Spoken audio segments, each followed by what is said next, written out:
The blame game. I am not here to ever defend the actions of the departments of the government, but I do believe in apportioning blame where it's due, and looking at the facts.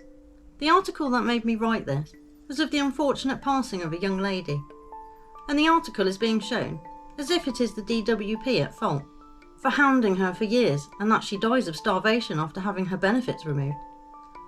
There have been a few incidents of these type of articles and unfortunate people, but when I take the time to read the article, something else jumps out at me. That makes me realise that the departments of government people expect to have sorted this aren't entirely to blame. It's a shared event.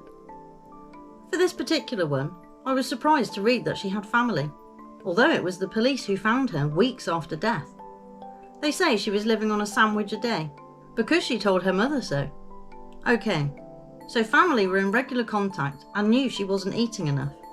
She wasn't physically disabled or mentally impaired, but had mental distress issues and had her own place, although it was obviously a struggle to maintain and get constant funding for it from said various departments of government.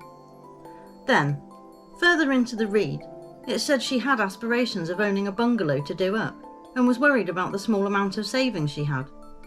So hang on a minute. She had money, but didn't want to use it. She had family, but they didn't want to help her. She wasn't completely incapable, but wouldn't help herself. Am I missing something? I am all for having sympathy and seeing the injustice, but in an applicable situation. So as I read through the article, it struck me as odd that all the blame was being put on the DWP and other public services, who have a shocking record of abandoning people, who they should have been there for, I won't deny. But in this situation, I guess I'm asking myself why the family didn't make sure she was eating enough. Why weren't they visiting regularly to check in, or help to sort them out in some way, by some means?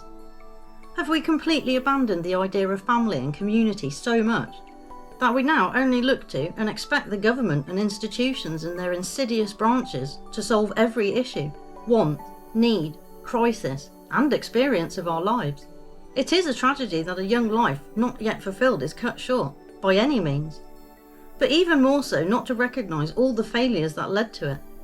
It seems they are often used as a weapon to throw mud at something, rather than really make sure that doesn't happen again. Maybe one day, we will learn.